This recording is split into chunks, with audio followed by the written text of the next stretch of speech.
welcome to the Swift Half, your weekly session of chat from the UKOCR and adventure running scene. Each week, pub landlord Alan and our favourite regular Ian discuss races, runners and anything else that comes to mind. So pull up a pew, pour yourself a drink and join us for the Swift Half.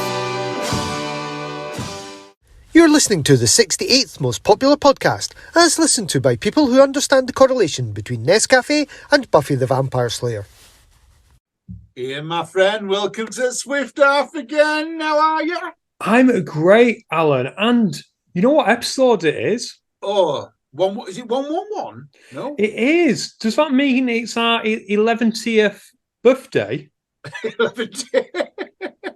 That's a good. The 11th birthday, 111. So. Well, it's actually a plot thing in the Lord of... You never watched Lord of the Rings, did you? No. That was with Smeagol. I remember watching the original with Smeagol in and going, my precious. But that's all I remember. Well, it was Smeagol, but don't worry, I'm sure that the listeners will forget that. But yeah, it started with Bilbo Baggins' 111th birthday. And it was his 11th birthday. Oh, that's cool. I like that. Now, Bilbo Baggins, he was a short person with massive feet. Yes, he was. He was a hobbit. Hobbit. There you go. It's that long ago since I've seen it, and it was. I'm from the age because I'm saying that I saw the original. You know, not the remix or anything like that. I've only ever seen the original. Well, you saw what it was inspired by, didn't you? I think it was inspired by the First World War. Thanks, Ian. You know, you show me my age. Show everyone my age. You're welcome, Alan. Anyway, this isn't the Hobbit show. Should we chat about, what we're drinking? What are you drinking? Well, tonight I have got a Punk IPA, Alan. This is beer 2 out of those 12 beers of Christmas I'm trying to get through. Oh. What's beer 3? Do you know what beer 3 will be? I'm not sure. Keep it in suspense. Keep the audience in suspense. I'll have to figure out which ones they were, but I know that we're definitely a Punk IPA, so I'm saying that this was out of the pack. Cool. Well, I'm thinking about Punk IPA. There's going to be a bit of the theme here, because the one I'm drinking is going to lead us into our first topic of the day. So I'm on Lost Lager. Lost Lager, yeah. We know I'm not a fan of that, but you are. I do. I like it. I like the fact that for every so many they sell, they plant a tree. I guess that's why I do like it. Ethical. So saving planet beer. Yeah. Yeah. Which leads into the first topic. Brewdog, Tough Mudder, back in business. And not just Tough Mudder, Alan. Spartan too. Spartan as well, yes. So do you want to read this one out? So, I haven't got it up, so I'm going to go from memory here because it was only the other day. Punk IPA are doing Spartan and Lost Lager are doing Tough Mudder, and they're going to do them as finisher beers. Is that right? I believe so. I've actually got the press release up. Shall I read it out? You go with the press release. It says, "Hi Ian, hope you had a great weekend." I'm not sure that's meant to go as a press release, if I'm honest. But anyway, Brewdog has come on board with Tough Mudder plus Spartan.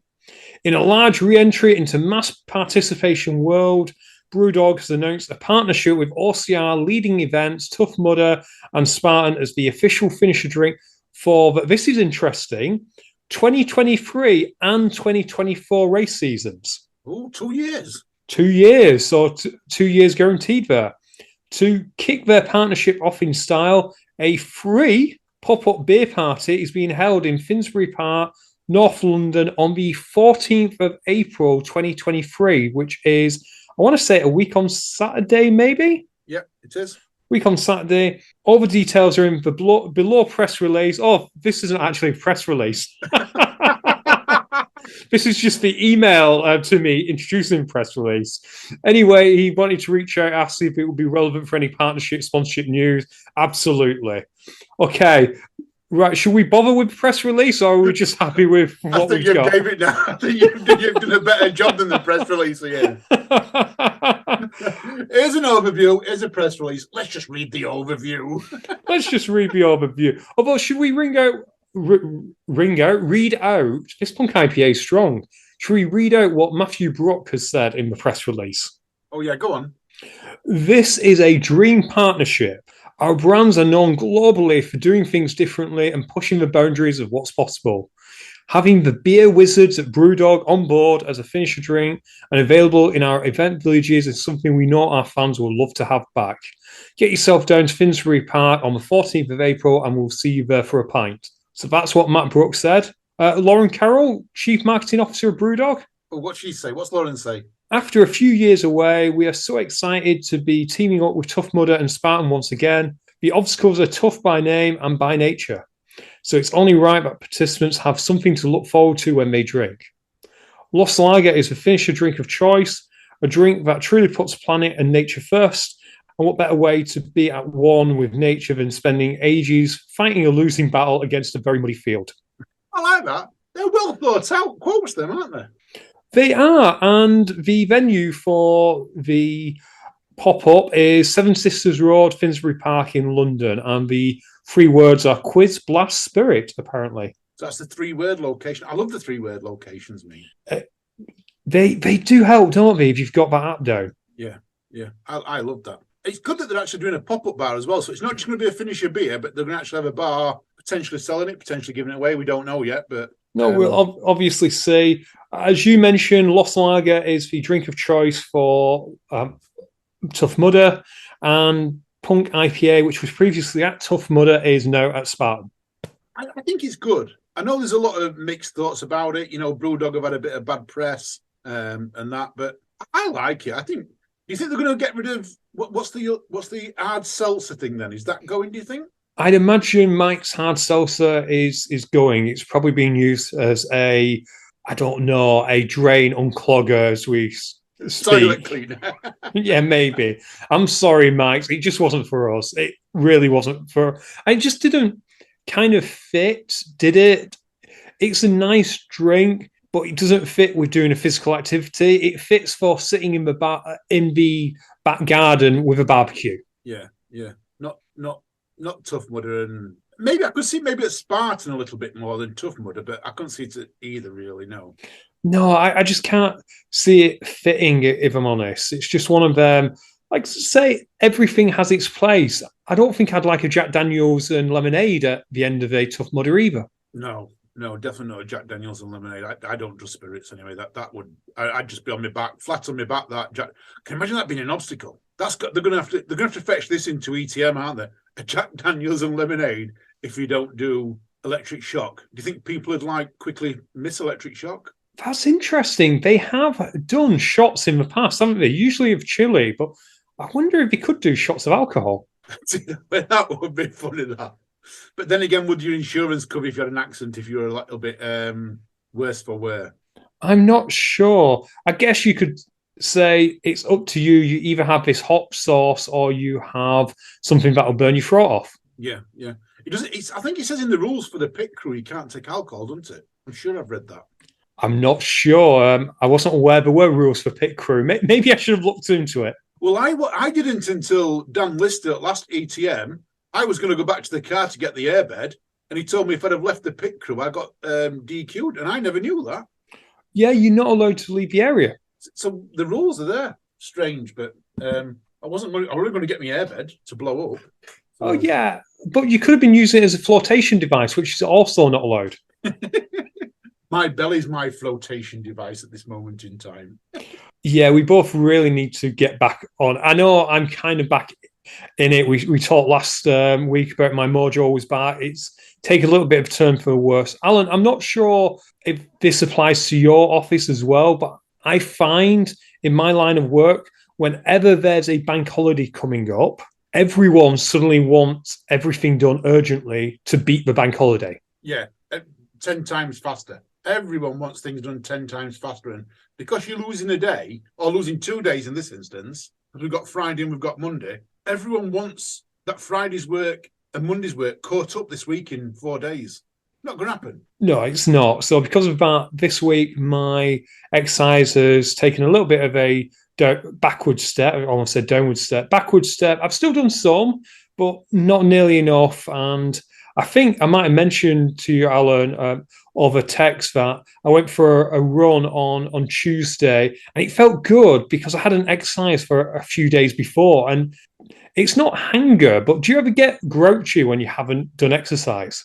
That does get me grouchy. I always find if I'm in a bad mood for whatever reason, a run takes me out of that bad mood. If I've had a bad day at work, coming out and just running 5K just gets that whatever it is out of my system, and I can come home and I can be absolutely perfect and just chill and have conversations. Where if I'm in a bad mood through work and I come home and I don't go for the exercise, I'm a little bit snappy, a little bit grouchy, and Wendy says to me, "Go for a run." Yeah, which makes a lot of sense. It really does.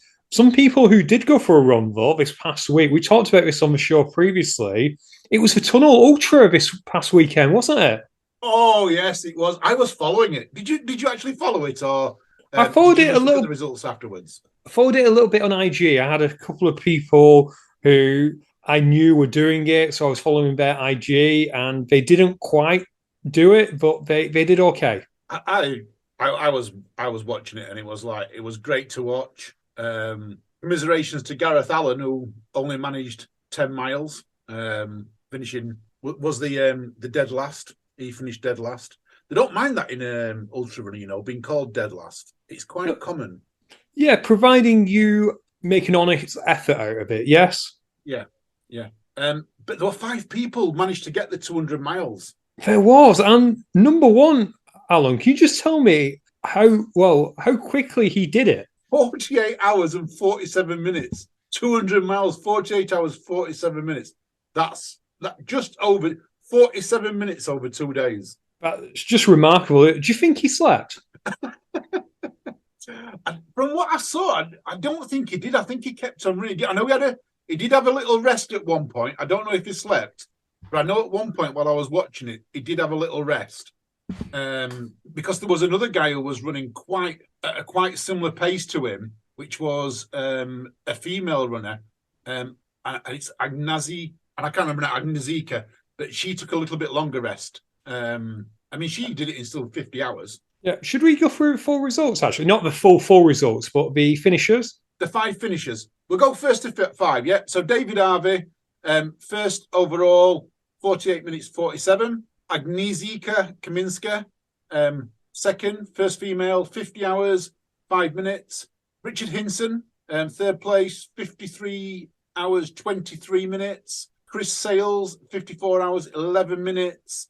And Paul Southerns in 54 hours and 24 minutes. So well done to everyone there.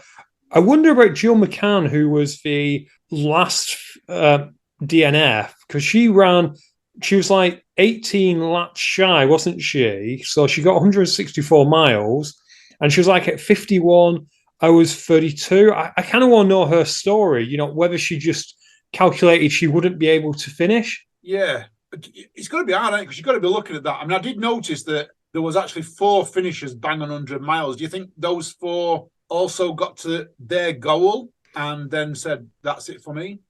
Maybe they did, particularly, for example, Kendra Redwood, who did it in under a day. Yeah, she did, didn't she?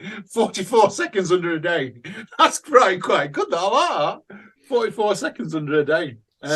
Yeah, like I say, there was a few people I followed on IG who did it. None that I know well enough, sadly, to be able to ask, do you want to come on the show? But it did look quite fun. It did.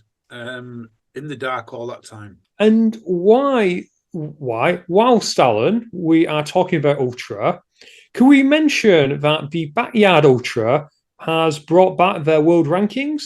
Ooh, the Backyard Ultra. So tell me England's going to be all over this, aren't they? Britain's going to be all over this, because we have got the best Backyard Ultras, aren't we?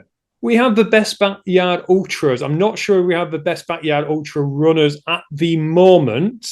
But yeah, if you pull up the results, and typically it takes a while to go on. Got them, yeah. You got it looks like Marjan Geerts and Ivor Steert, both of Belgium, they are currently ranked number 1. 101 yards. Is that right? Is that 101 laps they've done? I believe so, yeah. Yeah. a lot of these were in the World Championship, so it might just be the ranking to the World Championships. Oh no, there is also one of the number 40th got theirs at Last Samurai Standing, which sounds like a great race. This is really weird, Al. This is a really strange website because I don't know about yours, but mine just keeps going on whirly bobs. You know, like the little whirly thing. Yeah, it takes a little time to download, sadly. But yeah, we may or may not drop a link to this, but it is interesting just to see how far Backyard Ultra has moved on, Alan. Which reminds me, mine's coming up soon. Well, mine's not an actual Backyard Ultra, is it? It's very close. And we have got some more sign-ups. Dave Peters is coming. Did I say this last week? I can't remember. What about Dave Rogers? Have we reached out? Dave Rogers is not going. No. But we've got some.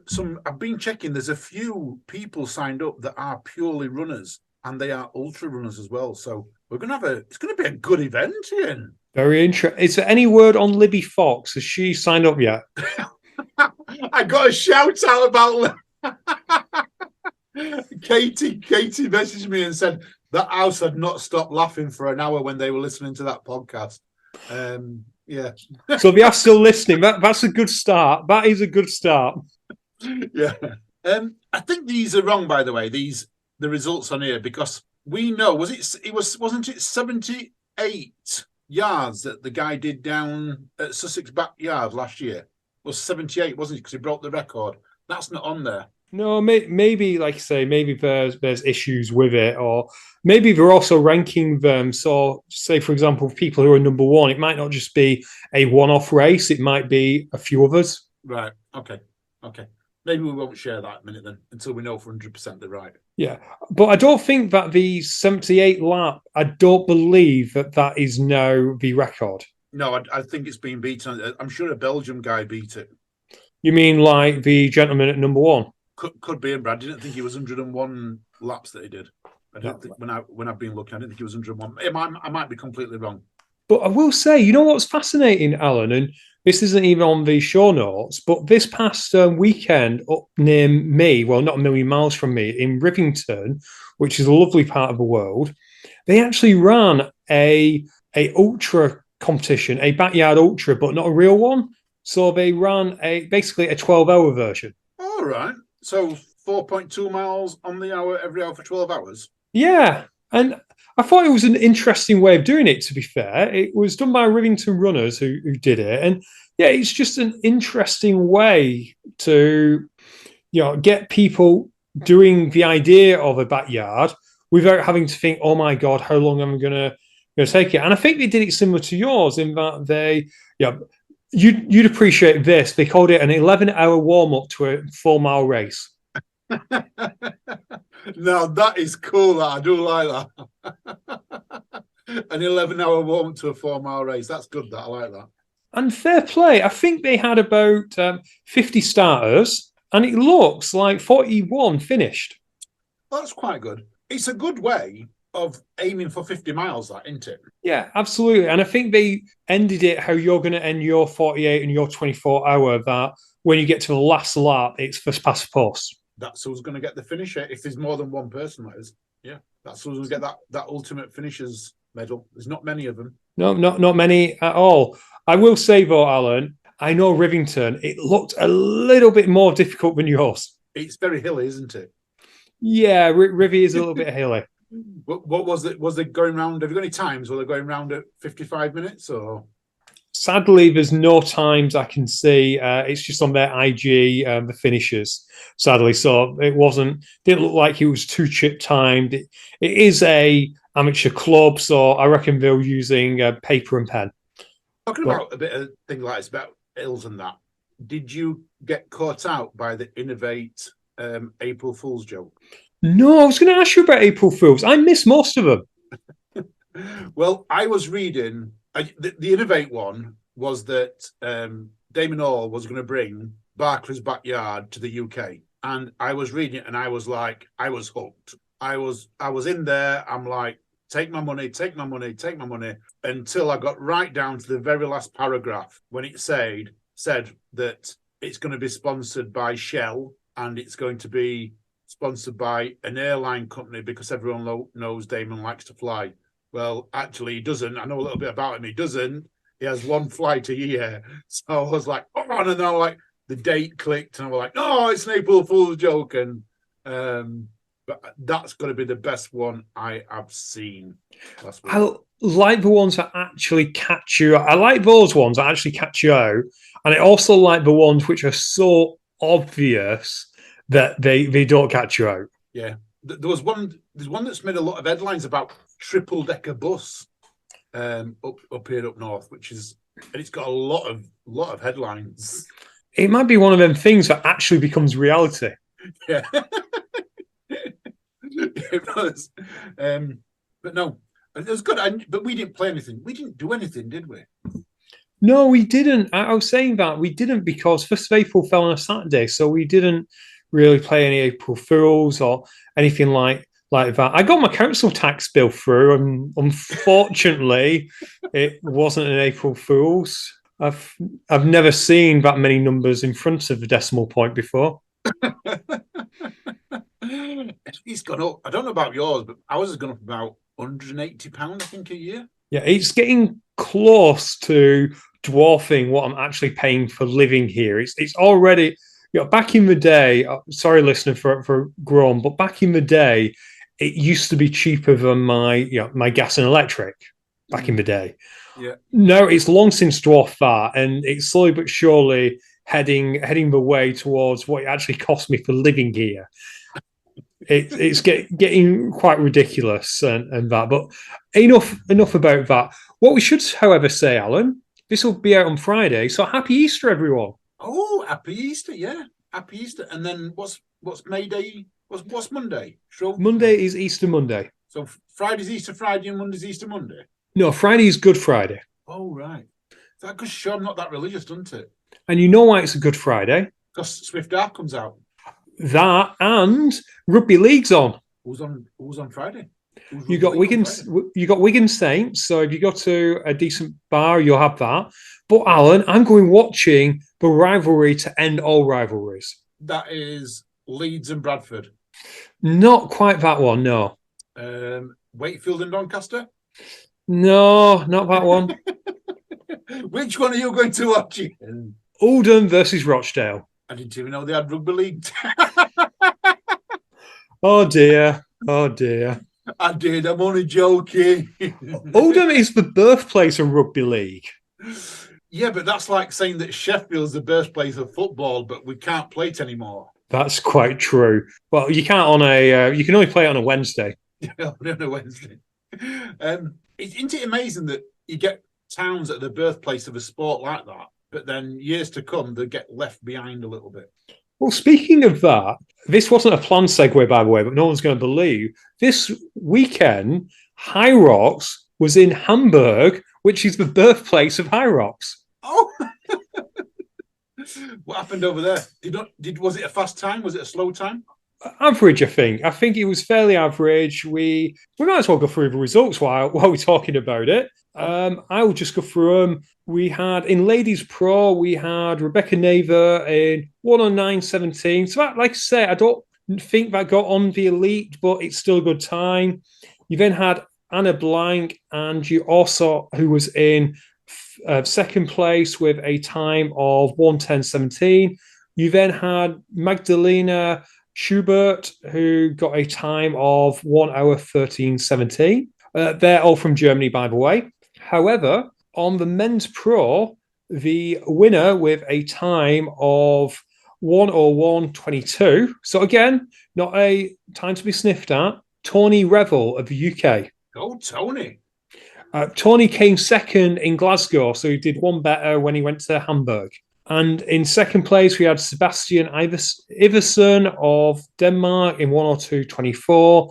Then I've put him down as American, but I'm not completely sure that he is. But we had Dominic Miz, who was, I will find out his full name because I feel really guilty now. 1 second, Alan. Feel free to fill this awkward silence. While Ian's finding that, I'm going to say head over to the Fitness Racing podcast and listen to 55 Games. If you're up in Scotland, we had the race director of 55 Games, which is a functional fitness type of event. It's up in Scotland and it's on the Fitness Racing podcast. So if you're into that type of stuff, head over and listen to that. It came out Monday as a special. The Monday that's gone, by the way. Perfect. Yeah, sorry, we had Dominic Molzan, who's a German. I accidentally put him down as an American. I hope he didn't get offended by that.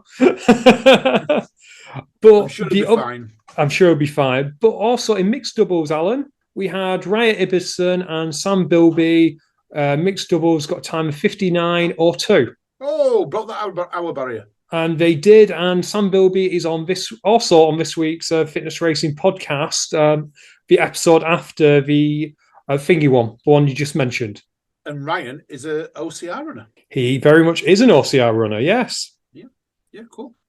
Going back to OCR, well, a little bit OCR, but there's a charity event going off at the minute from our friend Rick Burgess, which I've signed up for. Have you signed up for it, Ian?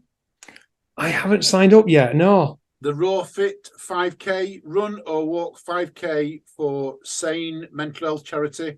£10, £6 of it goes to Sane. And we're going to get a little pin badge, which I'm going to save for the awards for next year to say that I supported it. I quite like that idea, Alan. I like that idea of you got lots of medals, whereas a pin badge is kind of like quite good. Yeah, I like the idea.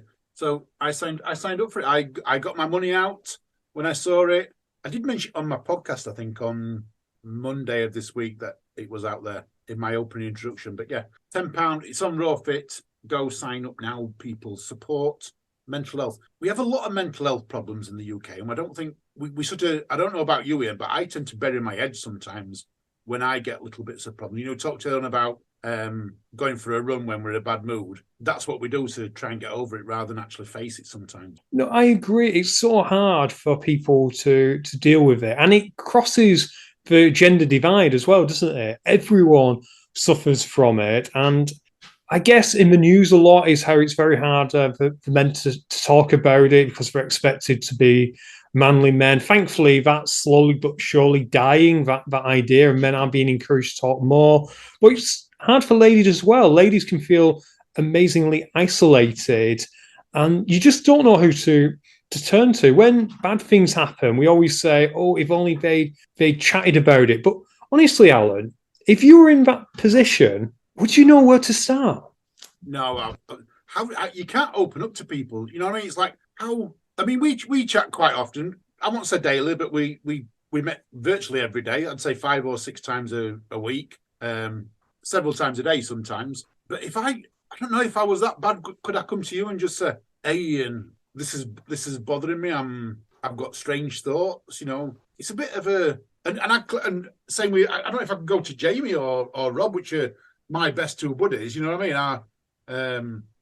I do see on a regular basis, and we do have open and honest conversations, but it's one of them things. It's hard to broach the subject. It's incredibly hard because you're right. There's probably some things you'll reach out to me about because it's not a secret, but both of us have lost parents since making this show, and it's quite easy to talk about that. It's not easy to talk about it, but it's socially acceptable to talk about that kind of thing. Whereas, say you were just feeling sad and you couldn't put a finger on it, you'd feel like you're a burden. Yeah. Maybe we should start conversations on a scale of 1 to 5. How are you feeling today? You know what? That's quite true. And actually, I'm going to give a shout out to Mother Minds at this point, Alan, which is a Facebook group which encourages people and positive attitudes to mental health. And they often have, you've seen it, I'm sure, they have a regular post on there where we just ask people with no judgment, how are you feeling? And you do it by your heart. So I don't know the scale off my head, but you know, like a red heart is the best I've ever felt, down to a black heart, I need someone to reach out. I like that. In our offices at one time, we used to, every day there was a survey came out and it was literally a smiley face. There was 5 smiley faces, and you pressed the one that you felt that day. I don't know what went off behind the scenes, but you couldn't log onto your computer without doing it. I mean, that's gone. But I think that was a good idea. and gave a good indication of maybe how the office felt. Yeah, other than you can't log on to the computer if you don't. So it seems a little bit forced, if I'm honest. But I do like the idea of, that feels almost like tracking you. But I do like the idea of them taking interest. Yeah. When I say you couldn't log on, you couldn't go into certain programs. So if you wanted to go into the internet, it was one of the things you had to do before you logged on to sign into the internet. But they didn't track you. I know they didn't track individuals, or they said they didn't track individuals, but they did track office. Which, again, I guess it's fair enough. And it's a good thing. And you have that in MyZone, don't you? After you've done a workout, you can put a smiley face, can't you? Yeah. Oh, talking about that, MyZones and things like that. My Garmin, I told you last week that it said I was unproductive. Did I tell you it said I was unproductive? You did. This week, apparently I'm overreaching. So you've gone from unproductive to overreach. What's the next one? I do wonder what's the next one. I've called an ambulance. Last night's run, it came back and it said I was overreaching. I was like, I felt absolutely fine. Did have a heart rate of 172 at one point, but maybe that was why I was overreaching. Speaking of heart rates, can we go on? We're going completely out of order here, but I found out something today. I was speaking to our good friend Emma Waring. Yeah. And have you ever heard of the acronym CRIES? No. It stands for, I'm going to mess this up, but it stands for, I'm doing it again, Alan. I've completely gone off where I meant to. And today's advert is... Yeah, exactly, Alan. Yeah. Oh, gosh, where's that gone? But yeah, it is cardiac risk in the young.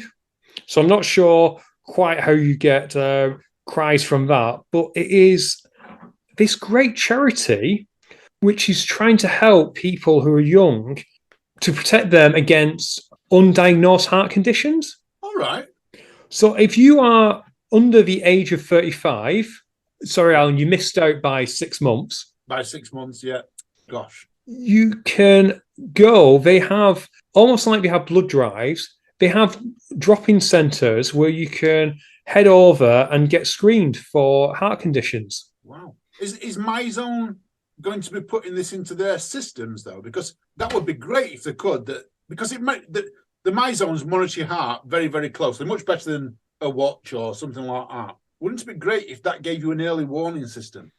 Potentially, but what they screen you for is just stuff that it wouldn't tell on your heart rate. So they screen for stuff like hole in the heart. Okay.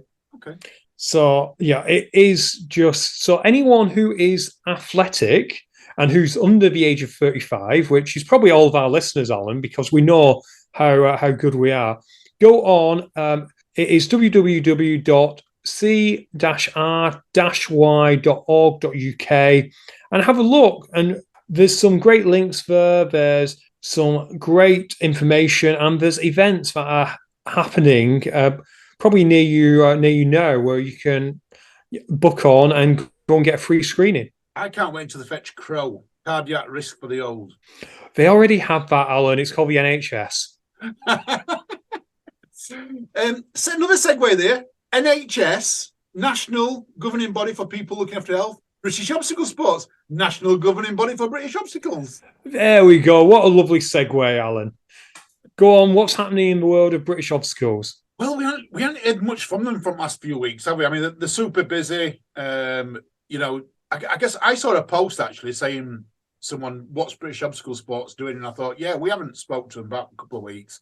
So I reached out. They are super busy. They've all got day jobs. They all do this voluntary. So first of all, they all do that voluntary. If you're listening to this and you would like to get involved, I'm going to say, first of all, reach out. They are always looking for volunteers to help them in small ways. It's a small price to pay for the amount of work that these volunteers do. But what have they got coming up? So first of all, it's a massive month for renewals. If you are a member of British Obstacle Sports, and mine actually expired this month, but luckily I paid mine 2 months ago. Yours might expire in April. I think from what I read, there's something like there's over 100 expiring this month. If yours is expiring, check it out. Go on, check it out, and renew while you can.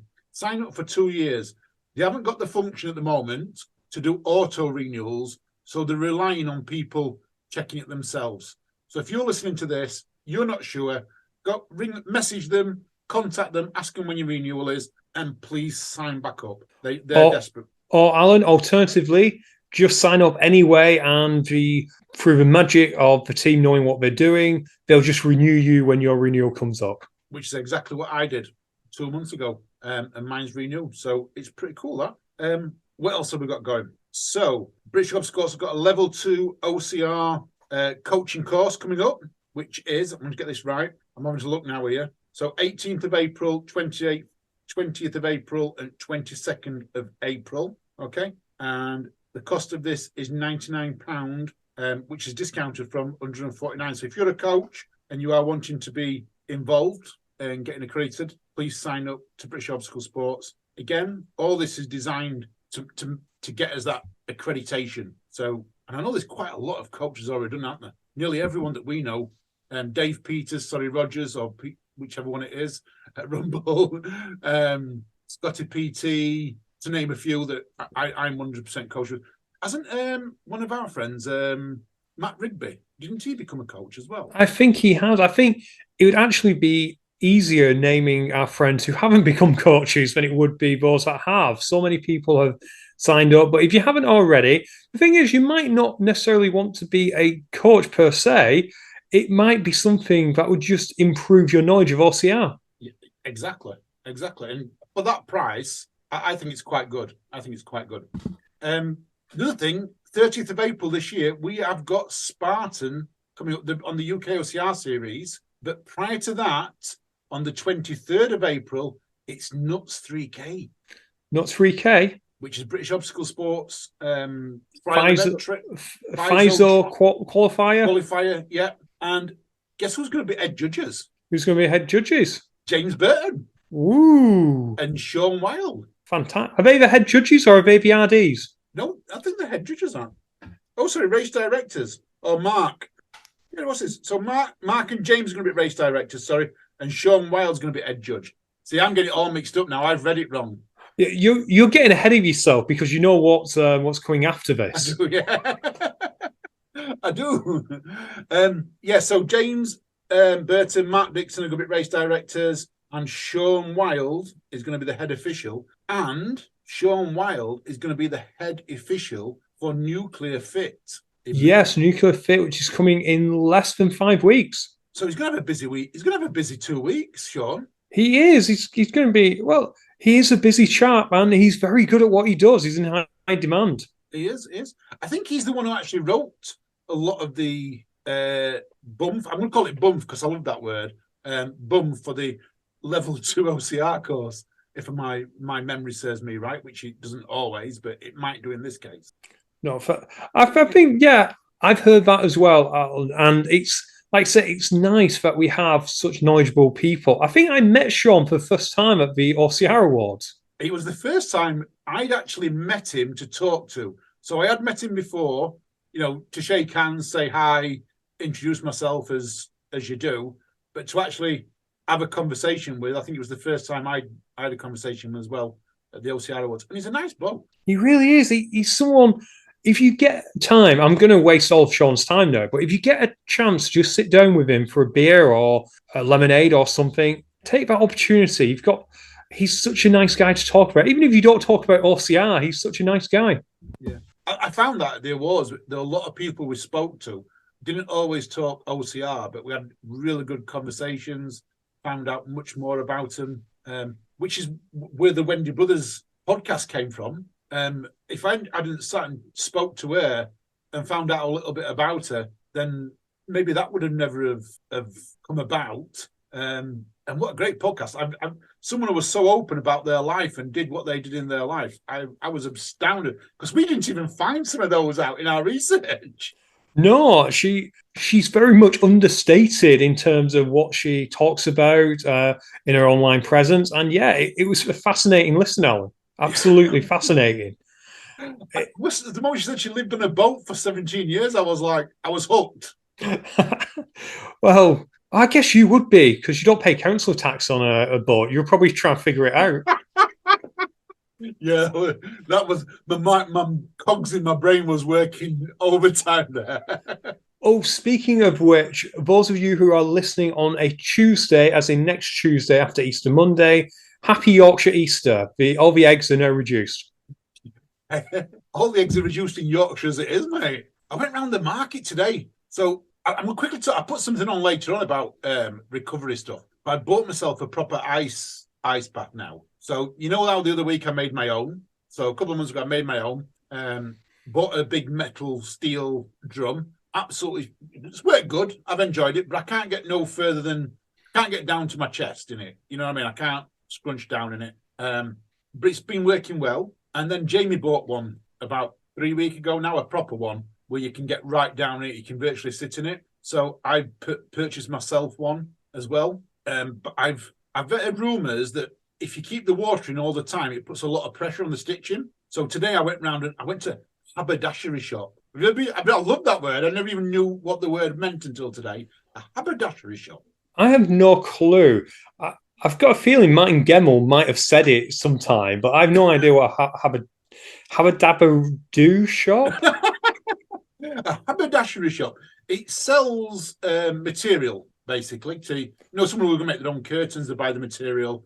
It sells buttons, zips, and it sells Velcro, the Velcro is what I wanted today. This is a little bit embarrassing. Jem's mum apparently works at a haberdabber-do shop, and I had no idea that's what they were called. Haberdashery. I'm going to drill this into you now. Every morning I'm going to send you the word haberdashery, so you get it right. A haberdabber-do. So I bought some Velcro to go around it. But so I was in the market today, and I was astounded that the actual Easter eggs are all buy one get two free. Wow. Can we go back to asking about this Velcro? Is there like a giant dartboard in your backyard that Wendy's just going to pick this up with you in it and throw it against? Why have you got Velcro on this ice bath? Okay, so the water puts a lot of pressure on the seams as you're getting in and out of it. So my thoughts was... I understand that. Yeah, carry on. Yeah. So I was going to get a ratchet strap first and put the ratchet strap around it to hold it in a little bit better. But I haven't. So I've got a couple of strips of Velcro. And I'm going to put Velcro on it. So it just gives it that little bit of extra support around it. So it takes a bit of pressure off the seams. Or when it's about to rip, you can just hear it. Or when it's about to rip, I can just hear it, yeah. Can we talk about ice baths for a second? I know we digressed from our digression, deviated from our deviation because we'd already deviated to Easter eggs. When did ice baths become the latest fitness fad? Because I remember seeing about a year ago, it might have been Jade Skillen, she put on her Instagram, she'd made one like you had, and she put on that, and it was like, okay, cool. And now pretty much every influencer that I see has an ice bath. And not just influencers, anyone who is on Instagram seems to have an ice bath. I don't know.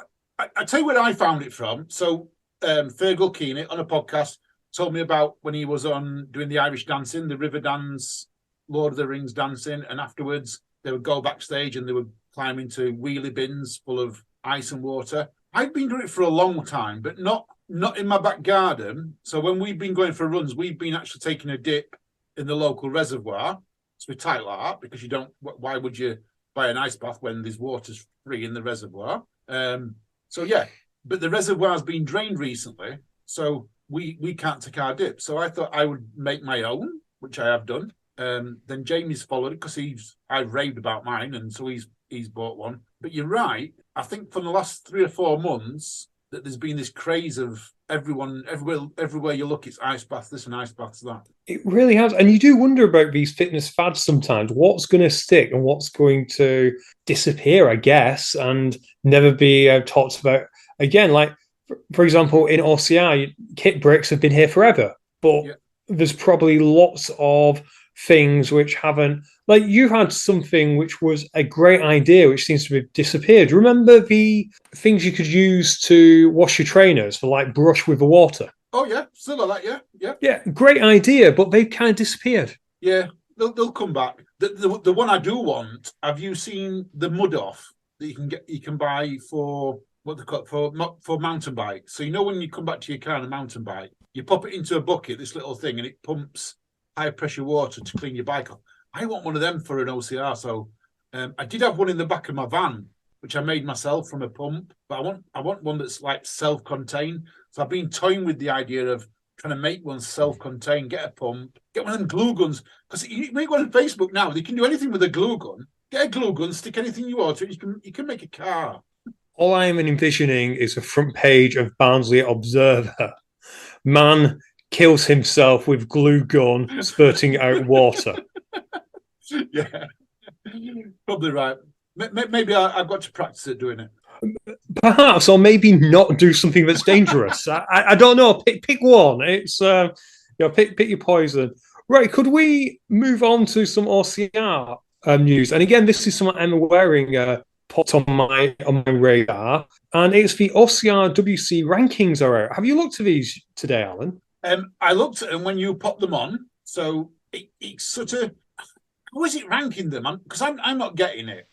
I think, but I cannot confirm. I think they do it via a voting system, if that makes sense. So It's formulated monthly by our International Voting Committee. So it's not based on racing, if you will. It is based on how people perceive people are doing. Okay. So the March ones have been announced. March have been announced. Ryan Kempson at the top. Yeah, I'll put him in top 10. Sean Roberts. I don't know Sean Roberts from USA.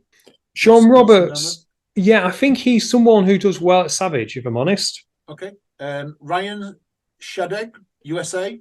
I'm aware of him. Ryan Shadegg. Is that how you pronounce his surname? I couldn't correct you even if I knew.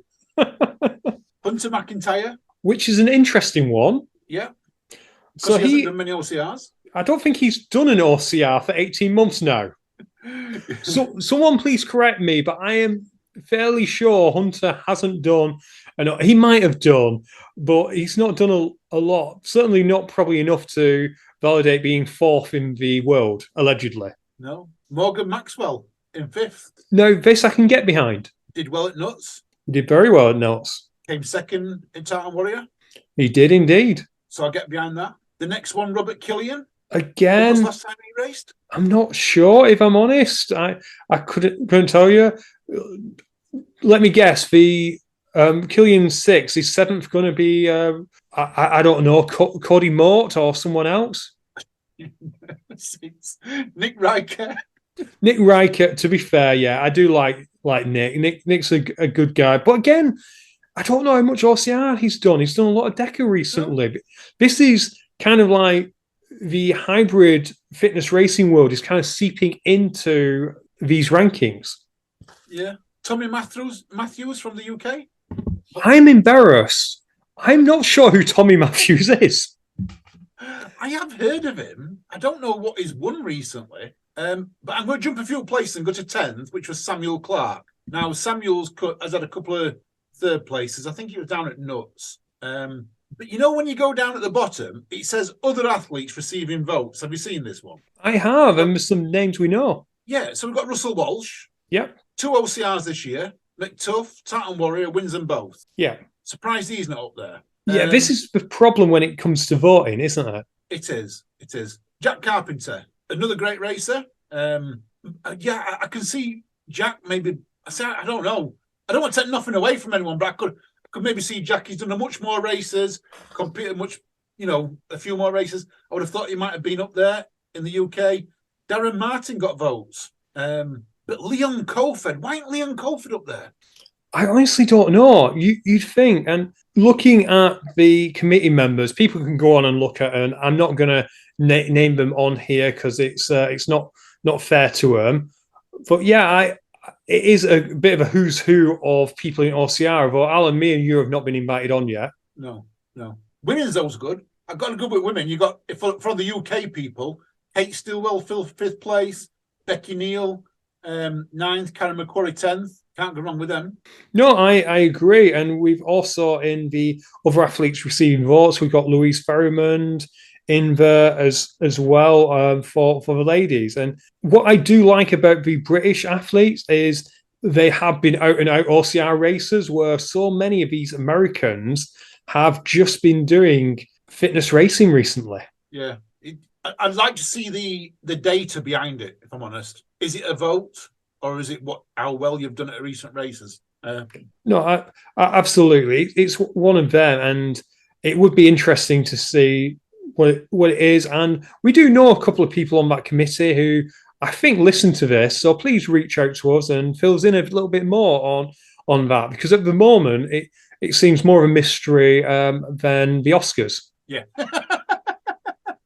Or more of a mystery than the UKOCR series, UKOCR awards, according to some people. They are by science, complete and utter science. We know they are. We know they are. We just probably is. This probably is, but we'd like to know behind the scenes. Exactly.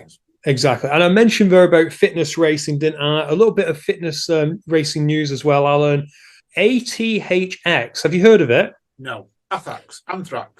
No, it's not Anthrax. No. It is a new event brought to you by people who did National Fitness Games. Oh, yeah. And they have confirmed their first event is on the 15th and 16th of July in Birmingham. And it's an interesting concept, Alan. What they have is they have 6 zones, kind of.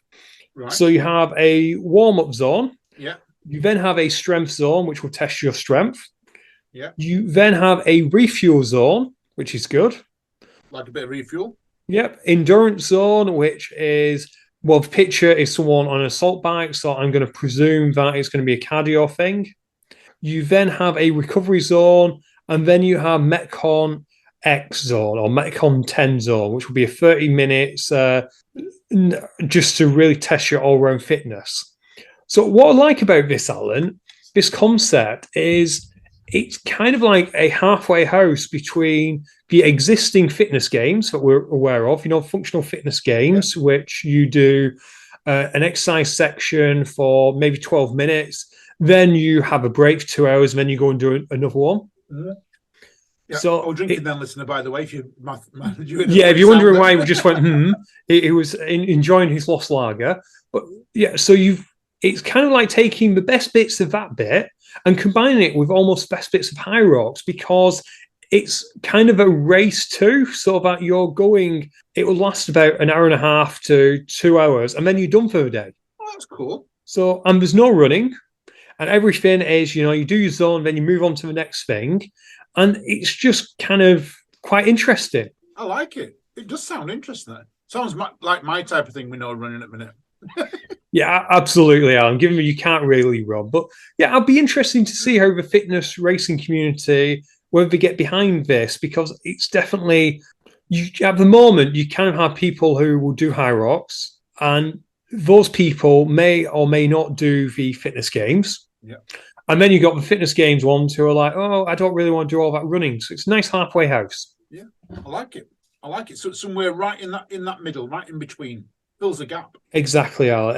Exactly. And looking at the notes, the only last thing is, well, something that you're going to go through, I think. Well, we've got Isle of Arran first. Have you seen the Isle of Arran part on there? You missed the Isle of Arran one. I missed the Isle of Arran. Yes, this past weekend it was the Isle of Arran, and we had wall-to-wall coverage. We had absolutely zilch. No, you're right. I saw a few friends had done it. They seem to really, really enjoy themselves. But me and Alan have spent at least 7 seconds before coming on air searching for some results, and we can't find any results. Everyone you look on Rat Race, it shows you pictures of the ultimate Tour of Arran, and then it says book for 2024 now. Gives you no results, how it went, no pictures, just book for 2024. And it is kind of sad, that, isn't it? Because Rat Race is getting this reputation of just being about the money. It is, yeah. Very much so. Deerstalker at this moment in time. How much did you work it out? Well, at the moment, Alan, you can purchase it for £17.50. That's not for the whole race, though, surely. No, that's per month for 6 months. So that's over 100 quid. Yeah, 105 quid or 104.94 if you've been pedantic. That's wrong, isn't it? For a 10K. Yeah, of course, it's a very special 10K because you're going up to the top of the scree and that, and it's a great race. But I'm sure when I did it a few years back, it maybe was 60, 70 quid. And I don't think I did early bird. And I remember, I think I paid 60 quid for it when I did it, and I did it about 6 years ago. I did it twice. Six I did, and then one year I did the day and the night one. And I think I paid £100 for both, to do it day and night. No, it's too much that just for a 10k race. We often talk about price elasticity in that eventually you outprice. And to be fair, that is being billed, by the way, as a second early bird price as well. It's being billed as a relaunch price. So yeah, I can't imagine where it's going from. Except Rat Race, we do love you. You probably don't love us much because we do take the Mickey somewhat rotten out of you, but we do it from a place of love. We do. I mean, they put some amazing races on. I'm doing Man v Mountain this year. I think I paid £110 for Man v Mountain. So I get Man v Mountain, which is, if memory serves me right, 20 miles for £100, £110, I think it was. Or you can do the 10k Deerstalker. Yeah, there's no competition. And speaking of which, listener, according to a website, you can join Alan at the moment for the princely sum of £95. For Man v Mountain? Yeah, for 2 months, so £190 in total. Yeah, but I get £190 because they've got obstacles as well. You know what I mean? We're not talking about a straight up 20 miler. We're talking about a 20 miler. We a mile of obstacles at the end, from what I understand. I've never done it before, so yeah. And you're also going up Snowdon. And you're also going to Snowdon. And it's a point to point as well. I never knew that until the other day. That Man v Mountain's a point to point. Well, yeah, you go down a different route, don't you?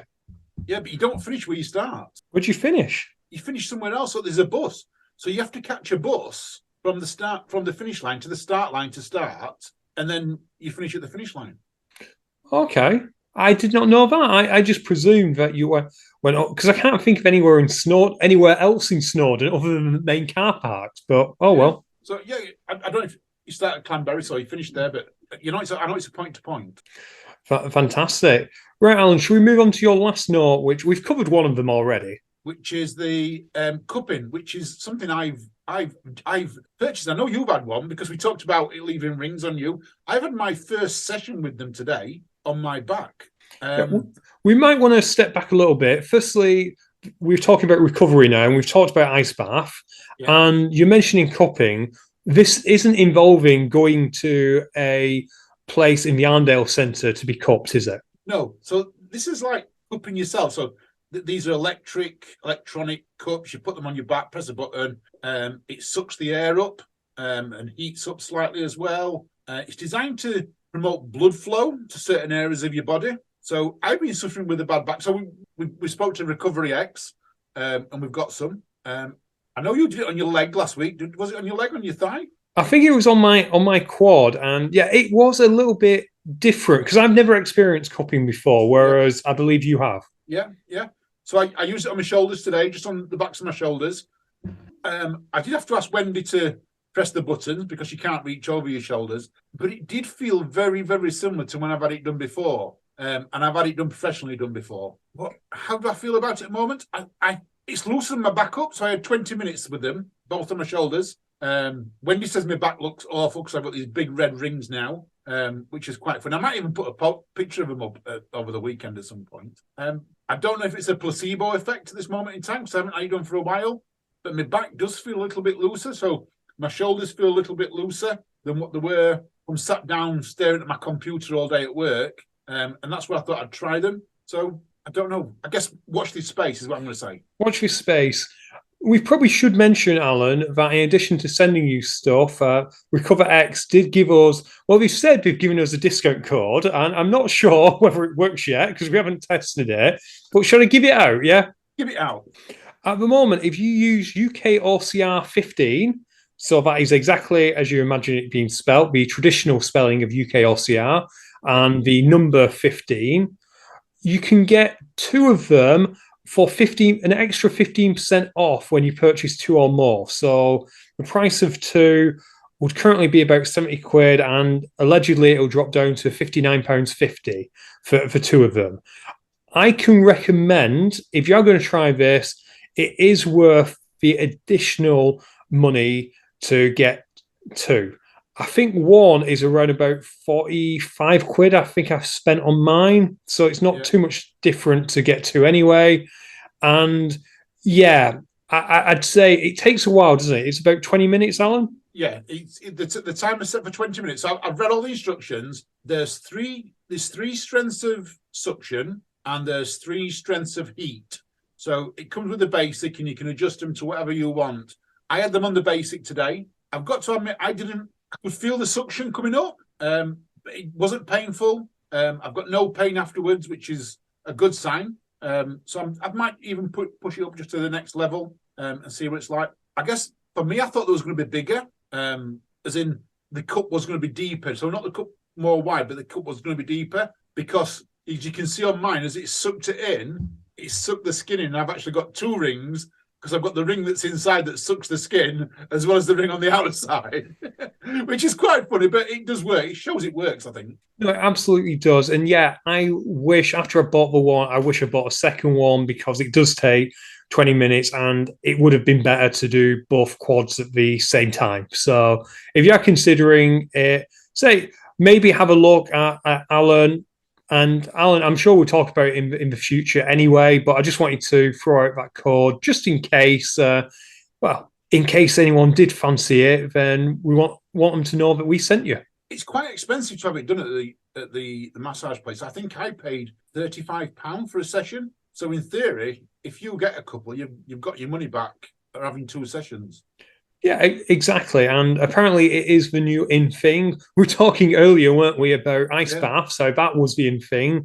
Apparently this cupping thing is the new thing because my Instagram has been full of lots of different ones. So apparently Recover X do have competition out there. But there's Alan. They're like 100 quid.